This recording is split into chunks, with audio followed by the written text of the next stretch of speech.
Welcome to episode 122 of the High Volume Hiring Podcast. I am Stephen Rothberg, one of your co-hosts, joined today by my other co-host, Jeanette Leeds. Jeanette, great to see you. Hello, great to see you as well. And I'm excited today because we have Michael Eng here. He is the founder of Job Elephant. But if you look on his LinkedIn profile, it also says you're a professional cat herder. So Oh, welcome, Michael. It was the most apt title. I'm a very, practical person, and that is the title I think that sums up my job I in a love nutshell. it. I love it. Well, I know you also really are a true seasoned expert in recruiting advertising. And, as we were talking earlier, you're known for leveraging tech and streamlining the hiring process, but like really in higher education. So I know today we're gonna like dive in deep to talk about how tech is helping universities with hiring. So maybe you could just like take a step back, give us a little bit more and our listeners' background on you, Job Elephant, and then we'll get to the hard questions. Yes, Job Elephant, recruitment advertising agency, also power a bunch of different job boards in our space as well. Started in 2000, so this is our 26th year. Six. Small company based out of San Diego, went all remote after the pandemic. So now we have people, I think, in 9 different states across the country. And that's us in a nutshell. Well, I will say that the reason you asked about academia or higher education is Yeah. that's really our sweet spot. We represent about a quarter of all the colleges and universities in the US. and also some other government, right? City, county, et cetera. Yeah, It's yeah, like exactly. public So sector. yeah, there's a marketing term called SLED, which stands for state, local, education, and district Oh, that nobody outside of marketing knows what means. So that's kind of us. It's like basically nonprofits, the NGOs, Yeah. quasi governmental stuff. Nice. Well, I know just talking about like going back to like universities specifically, there's been lots of budget cuts. Hmm.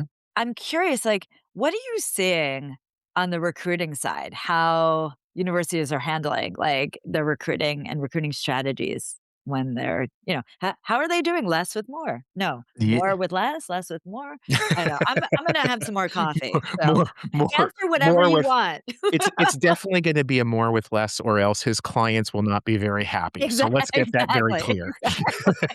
clear.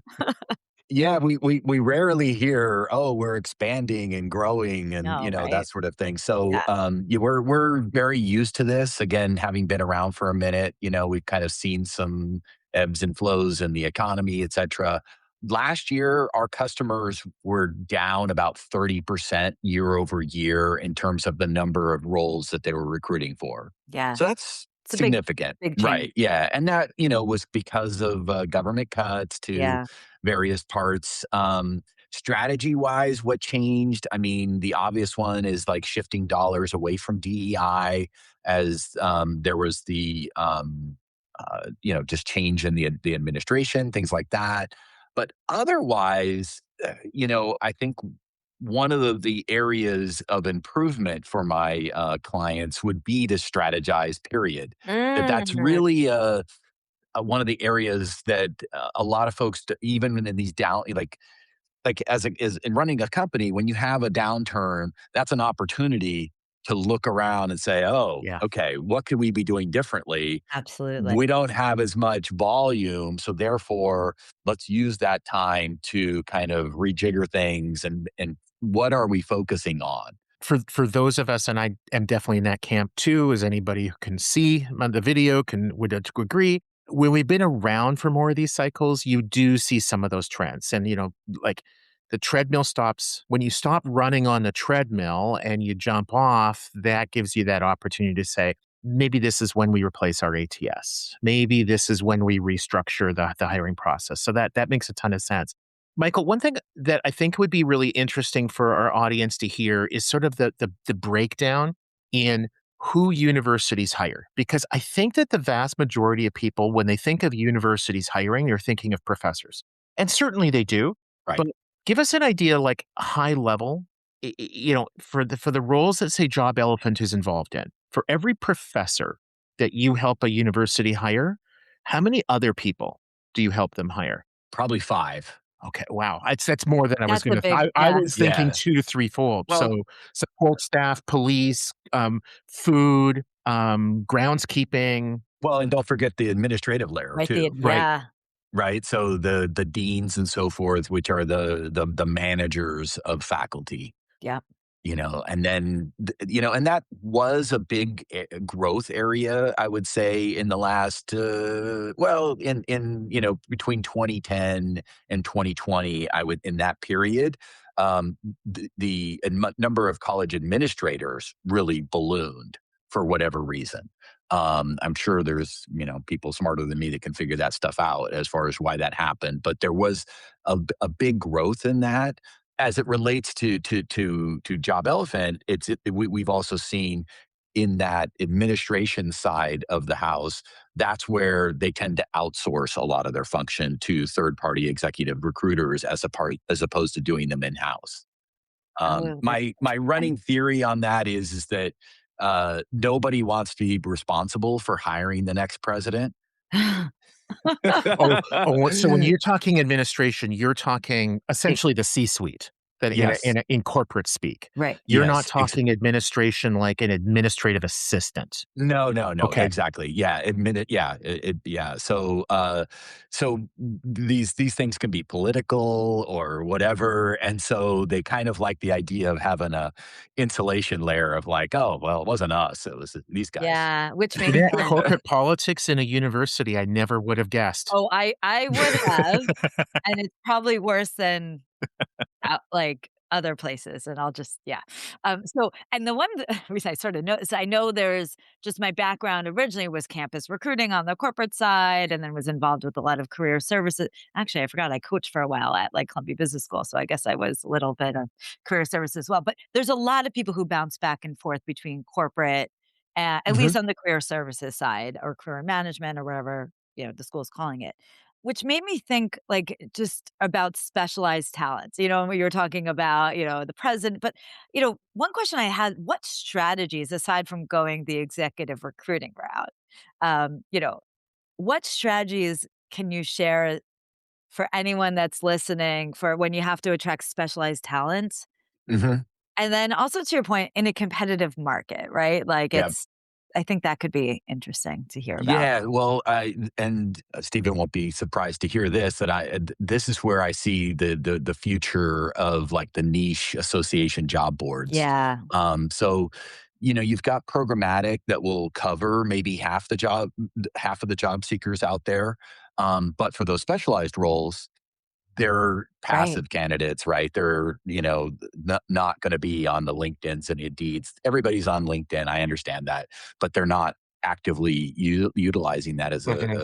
a vehicle to kind of dovetail off what you'd asked earlier, Stephen, which was like the kinds of roles that we hire for. Well, a lot of colleges and universities have healthcare systems attached to them. So all of Right. a sudden now we're in that space of trying to Right. find a physician in cardiology or something like that. That's where you have to have those associations. You have to go fishing where the fish are.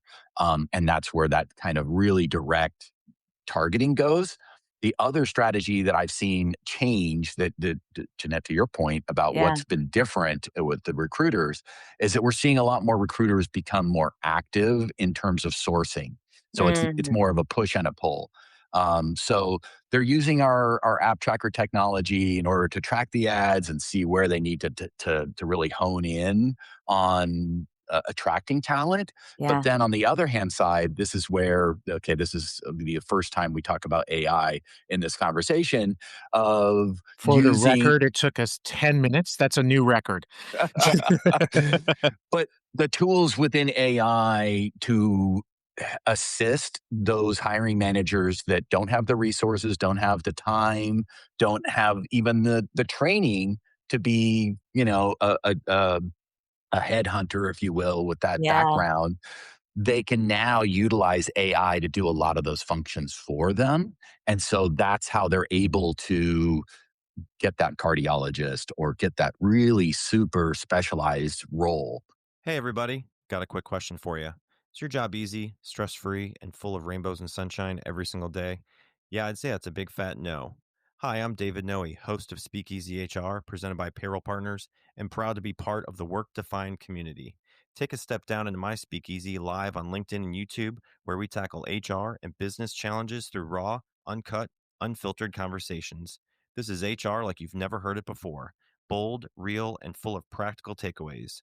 Real guests, bold insights, authentic conversations that drive change. Catch every episode on demand through your favorite podcast platform or all the content at speakeasyhr.com. So I'm going to take the opposite approach because I'm glad you talked about the specialized roles. Let's now talk about the more high volume Yep. roles, the Yeah, I guess we are the high generally volume hiring non-specialized. Right. podcast. So let's That's do it. hey, we're here to provide a complete and holistic picture.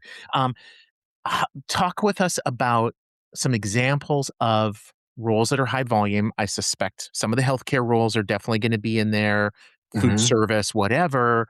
I'm sure there were some that you know that I would never have thought of.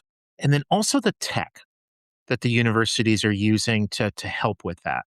Okay, so some of the harder to fill roles, frankly, can be things like just groundskeepers. So think of a college campus; it's a giant park. Yeah. Yeah. Yeah. Okay, and so arborists and all these types of things are necessary for that. You also have constraints on supply in terms of folks are not applying for the roles anymore, potentially because of the involvement of customs and immigration actions that are Ah, going on okay. around the country. So that's cutting off some of the supply there, if you will. Now, in terms of what That's technologies they're interesting. using, the technologies are always lacking in academia. And the reason for that is like a lot of quasi governmental organizations, not a lot of money, not a lot of sophistication there, and not a lot of investment in their tools. So oftentimes they're utilizing the cheapest applicant tracking system that they can afford, or they're utilizing an applicant tracking system that kind of came along for free with their payroll processor or whatever that is. So there's not a lot of controls that they have to be able to be really running in a high volume capacity. That said, the other big issue with any kind of bureaucratic process is the fact that they're completely balkanized. And what I mean by that is that college campuses oftentimes have the hiring down to the departmental level. So that means that like each individual department is responsible for hiring their own people.